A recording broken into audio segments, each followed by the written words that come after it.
Welcome back to another chapter read of Wuthering Heights by Emily Bronte? One of them.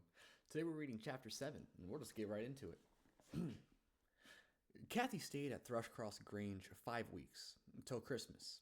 By that time, her ankle was thoroughly cured, and her manners much improved. The mistress visited her often in the interval, and commenced a plan of reform by trying to raise her self-respect with fine clothes and flattery, which she took readily, so that instead of a wild, hatless little savage jumping into the house and rushing to squeeze us all breathless, there alighted from a handsome black pony a very dignified person, with brown ringlets falling from the cover of a feathered beaver and a long cloth habit, which she was obliged to hold up with both hands, that she might sail in. Hindley lifted her from her horse, exclaiming delightedly, "Why, Kathy, you are quite a beauty. I should scarcely have known you. You look like a lady now. Isabella Linton is not to be compared with her, is she, Francis?" "Isabella has not her natural advantages," replied his wife. I'm going to change that voice. "But she must mind and not grow wild again here. Ellen, help Miss Catherine off with her things. Stay, dear, you will disarrange your curls. Let me untie your hat." I removed the habit, and there shone forth beneath a grand plaid silk frock, white trousers, and burnished shoes. And, while her eyes sparkled joyfully when the dogs came bounding up to welcome her, she dared hardly touch them lest they should fawn upon her splendid garments. She kissed me gently. I was all flour making the Christmas cake, and it would not have done to give me a hug, and then she looked around for Heathcliff. Mr. and Miss Earnshaw watched anxiously their meeting, thinking it would enable them to judge, in some measure, what grounds they had for hoping to succeed in separating the two friends. Heathcliff was hard to discover at first. If he were careless and uncared for before Catherine's absence, he had been 10 times more so since. Nobody but I even did him the kindness to call him a dirty boy and bid him wash himself once a week, and children of his age seldom have a natural pleasure in soap and water. Therefore, not to mention his clothes, which had seen 3 months of service in mire and dust, and his thick, uncombed hair, the surface of his face and hands were dismally beclouded. He might well skulk behind the settle on beholding such a bright, graceful damsel enter the house, instead of a rough-headed counterpart of himself, as he expected. "Is Heathcliff not here?" she demanded, pulling off her gloves and displaying fingers wonderfully whitened with doing nothing and staying indoors. "Heathcliff, you may come forward," cried Mr. Hindley, enjoying his discomfiture, and gratified to see what a forbidding young blackguard he would be compelled to present himself. "You may come and wish Miss Catherine welcome, like the other servants."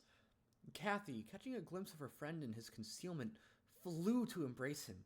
She bestowed 7 or 8 kisses on his cheek within the second, and then stopped, and, drawing back, burst into a laugh, exclaiming, "Why, how very black and cross you look, and how funny and grim!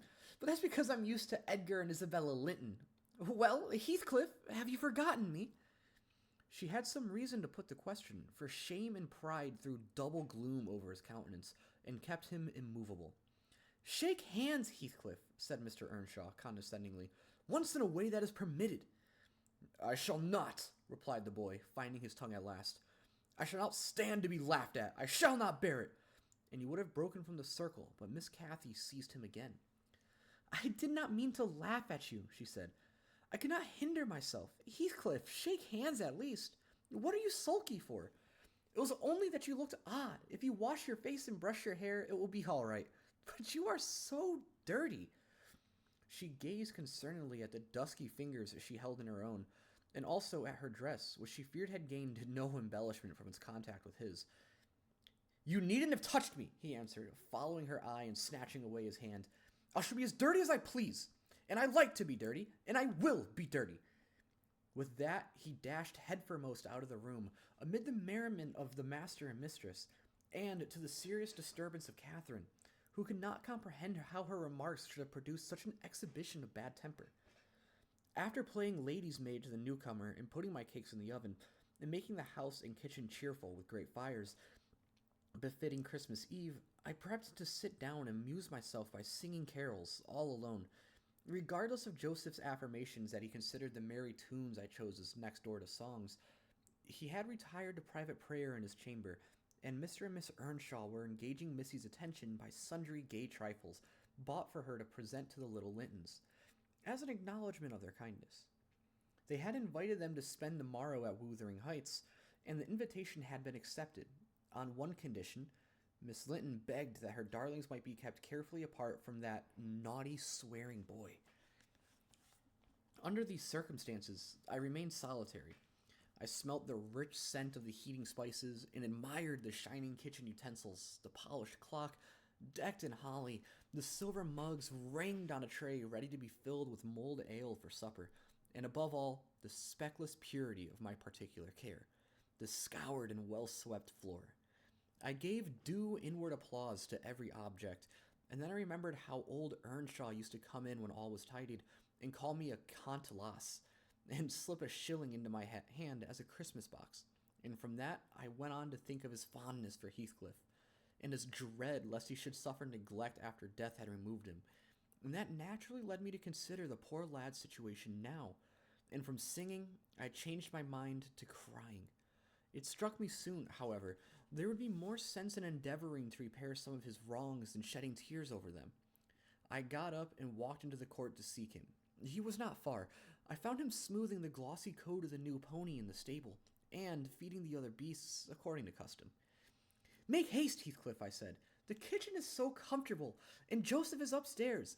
Make haste, and let me dress you smart before Miss Cathy comes out, and then you can sit together, with the whole hearth to yourselves, and have a long chatter till bedtime."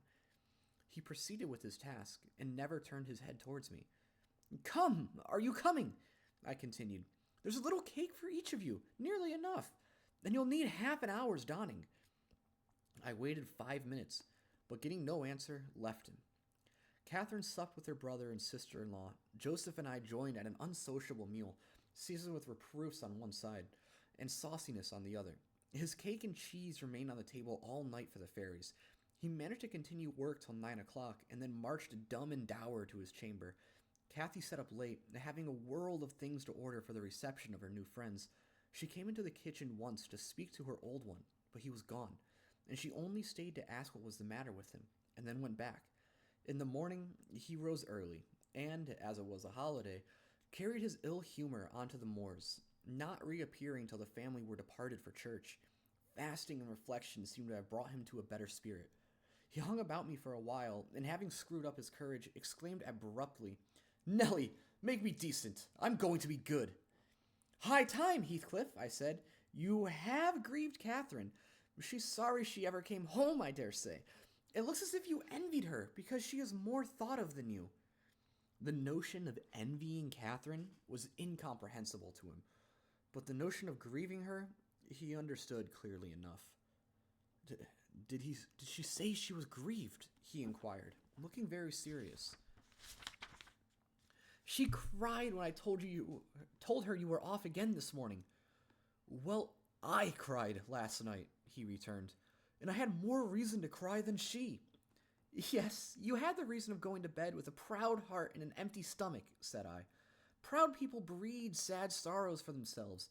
But if you be ashamed of your touchiness, you must ask pardon, mind. When she comes in, you must go up and offer to kiss her and say, you know best what to say. Only do it heartily, and not as if you thought her converted into a stranger by her grand dress. And now, though I have dinner to get ready, I'll steal time to arrange you so that Edgar Linton shall look quite a doll beside you, and that he does. You are younger, and yet, I'll be bound, you are taller and twice as broad across the shoulders. You could knock him down in a twinkling. Don't you feel that you could?" Heathcliff's face brightened a moment. Then it was overcast afresh, and he sighed. "But Nelly, if I knocked him down 20 times, that wouldn't make him less handsome or me more so. I wish I had light hair and a fair skin, and he was dressed and beshaved as well, and he had a chance of being as rich as he will be." "And cried for a mamma at every turn," I added, "and trembled if a country lad heaved his fist against you, and sat at home all day for a shower of rain. Oh, Heathcliff, you are showing a poor spirit. Come to the glass, and I'll let you see what you should wish. Do you mark those 2 lines between your eyes and those thick brows that instead of rising arched sink in the middle? And that couple of black fiends so deeply buried, who never open their windows boldly but lurk glinting under them like devil's spies? Wish and learn to smooth away the surly winkles, to raise your lids frankly and change the fiends to confident, innocent angels, suspecting and doubting nothing, and always seeing friends where they are, not foes, not sure of foes. Don't get the expression of a vicious cur that appears to know the kicks it gets are its dessert, and yet hates all the world as well as the kicker for what it suffers. In other words, I must wish for Edgar Linton's great blue eyes and even forehead, he replied. I do, and that won't help me to them. A good heart will help you to a bonny face, my lad, I continued. If you were a regular black, then a bad one will turn the bonniest into something worse than ugly. And now that we've done washing and combing and sulking, tell me whether you don't think yourself rather handsome. I'll tell you I do. You're fit for a prince in disguise. Who knows but your father was emperor of China and your mother an Indian queen, each of them able to buy up with 1 week's income, Wuthering Heights and Thrushcross Grange together, and you were kidnapped by wicked sailors and brought to England. Were I in your place, I would frame high notions of my birth, and the thoughts of what I was should give me courage and dignity to support the oppressions of a little farmer. So I chattered on, and Heathcliff gradually lost his frown and began to look quite pleasant, when all at once our conversation was interrupted by a rumbling sound moving up the road and entering the court. He ran to the window and I to the door, just in time to behold the two Lintons descending from the family carriage, smothered in cloaks and furs, and the Earnshaws dismount from their horses. They often rode to church in winter. Catherine took a hand of each of the children and brought them into the house and set them before the fire, which quickly put color into their white faces. I urged my companion to hasten now and show his amiable humor, and he willingly obeyed. But ill luck would have it that, as he opened the door leading from the kitchen on one side, Hindley opened it on the other. They met, and the master, irritated at seeing him clean and cheerful, or, perhaps, eager to keep his promise to Miss Linton, shoved him back with a sudden thrust, and angrily bade Joseph keep the fellow out of the room, send him into the garret until dinner is over. He'll be cramming his fingers in the tarts and stealing the fruit, if left alone with them a minute. Nay, sir, I could not avoid answering. He'll touch nothing, not he, and I suppose he must have his share of dainties as well as we. He shall have his share of my hand, if I catch him downstairs till dark, cried Hindley. Begone, you vagabond. What, you are attempting to coax him? Are you? Wait till I get a hold of those elegant locks. See if I won't pull them a bit longer. They are long enough already, observed Master Linton, peeping from the doorway. I wonder they don't make his head ache. It's like a colt's mane over his eyes. He ventured this remark without any intention to insult, but Heathcliff's violent nature was not prepared to endure the appearance of impertinence from one whom he seemed to hate, even then as a rival. He seized a tureen of hot applesauce, the first thing that came under his grip, and dashed it full against the speaker's face and neck, who instantly commenced a lament that brought Isabella and Catherine hurrying to the place. Mr. Earnshaw snatched up the culprit directly and conveyed him to his chamber, where, doubtless, he administered a rough remedy to cool the fit of passion, for he appeared red and breathless. I got the dishcloths and rather spitefully scrubbed Edgar's nose and mouth, affirming it served him right for meddling. His sister began weeping to go home, and Cathy stood by confounded, blushing for him. You should not have spoken to him, she expostulated with Master Linton. He was in a bad temper, and now you've spoilt your visit, and he'll be flogged. I hate him to be flogged. I can't eat my dinner. Why did you speak to him, Edgar? I didn't, sobbed the youth, escaping from my hands, and finishing the remainder of the purification with his cambric pocket handkerchief. I promised Mama that I wouldn't say one word to him, and I didn't. Well, don't cry, replied Catherine contemptuously. You're not killed. Don't make more mischief. My brother is coming. Be quiet. Hush, Isabella. Has anybody hurt you? There are children. To your seats, cried Hindley, bustling in. That brute of a lad was warned me nicely. Next time, Mr. Edgar, take the law into your own fists. It will give you an appetite. The little party recovered its equanimity at sight of the fragrant feast. They were hungry after their ride, and easily consoled, since no real harm had befallen them. Mr. Earnshaw carved bountiful platefuls, and the mistress made them merry with lively talk. I waited behind her chair, and was pained to behold Catherine, with dry eyes and an indifferent air, commence cutting up the wing of a goose before her. An unfeeling child, I thought to myself, how lightly she dismisses her old playmate's troubles. I could not have imagined her to be so selfish. She lifted a mouth to her lips, then she set it down again. Her cheeks flushed and the tears gushed over them. She sipped her fork to the floor and hastily dived under the cloth to conceal her emotion. I did not call her unfeeling long, for I perceived she was in purgatory throughout the day, and worrying to find an opportunity of getting by herself or paying a visit to Heathcliff, who had been locked up by the master, as I discovered on endeavoring to introduce to him a private mess of victuals. In the evening we had a dance. Cathy begged that he might be liberated then, as Isabella Linton had no partner. Her entreaties were vain, and I was appointed to supply the deficiency. We got rid of all gloom in the excitement of the exercise, and our pleasure was increased by the arrival of the Gimmerton band, mustering 15 strong, a trumpet, a trombone, clarinets, bassoons, French horns, and a bass viol, besides singers. They go the rounds of all the respectable houses and receive contributions every Christmas, and we esteemed it a first-rate treat to hear them. After the usual carols had been sung, we set them to songs and glees. Miss Earnshaw loved the music, and so they gave us plenty. Catherine loved it too, but she said it sounded sweetest at the top of the steps, and she went up in the dark. I followed. They shut the house door below, never noting our absence. It was so full of people. She made no stay at the stairs' head, but mounted further, to the garret where Heathcliff was confined, and called him. He stubbornly declined answering for a while. She persevered, and finally persuaded him to hold communion with her through the boards. I let the poor things converse unmolested, till I supposed the songs were going to cease, and the singers to get some refreshments. Then I clambered up the ladder to warn her. Instead of finding her outside, I heard her voice within. The little monkey had crept by the skylight of one garret along the roof into the skylight of the other, and it was the utmost difficulty I could coax her out again. When she did come, Heathcliff came with her, and she insisted that I should take him into the kitchen, as my fellow servant had gone to a neighbor's, to be removed from the sound of our devil's psalmody, as it pleased him to call it. I told him I intended by no means to encourage their tricks, but as the prisoner had never broken his fast since yesterday's dinner, I would wink at his cheating, Mr. Hindley, that once. He went down. I sat him a stool by the fire and offered him a quantity of good things, but he was sick and could eat little, and my attempts to entertain him were thrown away. He leant his 2 elbows on his knees and his chin in his hands and remained wrapped in dumb meditation.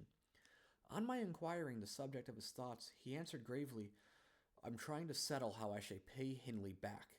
I don't care how long I wait, if I can only do it at last. I hope he will not die before I do." "For shame, Heathcliff," said I. "It is for good God to punish wicked people. We should learn to forgive." "No, God won't have the satisfaction that I shall," he returned. "I only wish I knew the best way. Let me alone, and I'll plan it out. While I'm thinking of that, I don't feel pain." "But, Mr. Lockwood, I forget these tales cannot divert you. I'm annoyed how I should dream of chattering on at such a rate, and your gruel cold, and your nodding for bed. I could have told Heathcliff's history, all that you need hear, in 6 words." Thus interrupting herself, the housekeeper rose and proceeded to lay aside her sewing, but I felt incapable of moving from the hearth. I was very far from nodding. "Sit still, Miss Dean," I cried. "Do sit still another half hour. You've done just right to tell the story leisurely. That is the method I like, and you must finish it in the same style. I am interested in every character you have mentioned, more or less." "The clock is on the stroke of 11, sir." "No matter. I'm not accustomed to go to bed in the long hours. 1 or 2 is early enough for a person who lies till 10. "You shouldn't lie till 10. There's the very prime of the morning gone long before that time. A person who has not done 1/2 his day's work by 10 o'clock runs a chance of leaving the other half undone." "Nevertheless, Miss Dean, resume your chair, because tomorrow I intend lengthening the night till afternoon. I prognosticate for myself an obstinate cold, at least." "I hope not, sir. Will you let allow you to leap over some 3 years? During that space, Miss Earnshaw—" No. I'll allow nothing of the sort. Are you acquainted with the mood of mind in which, if you were seated alone, and the cat licking its kitten on the rug before you, you would watch the operation so intently that puss's neglect of one ear would put you seriously out of temper? A terribly lazy mood, I should say. On the contrary, a tiresomely active one. It is mine at present, and therefore continue minutely. I perceive that people in these regions acquire over people in towns the value that a spider in a dungeon does over a spider in a cottage, to their various occupants. And yet, the deepened attraction is not entirely owing to the situation of the looker on. They do live more in earnest, more in themselves, and less in surface, change, and frivolous external things. I could fancy a love for life here almost possible, and I was a fixed unbeliever in any love of a year's standing. One state resembles setting a hungry man down to a single fish, on which he may concentrate his entire appetite and do it justice. The other, introducing him to a table laid out by French cooks, he can perhaps extract as much enjoyment from the whole, but each part is a mere atom in his regard and remembrance. Oh, here we are the same as anywhere else, when you get to know us, observed Miss Dean, somewhat puzzled at my speech. Excuse me, I responded. You, my good friend, are a striking evidence against that assertion. Excepting a few provincialisms of slight consequence, you have no marks of the manners which I am habituated to consider as peculiar to your class. I am sure you have thought a great deal more than the generality of servants think. You have compelled to cultivate your reflective faculties for want of occasions for frittering your life away in silly trifles. Miss Dean laughed. I certainly esteem myself a steady, reasonable kind of body, she said. Not exactly from living among the hills and seeing one set of faces, and one series of actions from year's end to year's end, but I have undergone sharp discipline, which has taught me wisdom. And then I have read more than you would fancy, Mr. Lockwood. You should not open a book in this library that I have not looked into, and got something out of also, unless it be that range of Greek and Latin, and that of French, and those I know one from another. It is as much as you can expect of a poor man's daughter. However, if I am to follow my story in true gossip's fashion, I had better go on. And instead of leaping 3 years, I'll be content to pass to the next summer, the summer of 1778. That is nearly 23 years ago. And that is the end of chapter 7. I hope you are enjoying listening, and I hope to have you guys come back to listen again tomorrow for chapter 8. Thank you very much.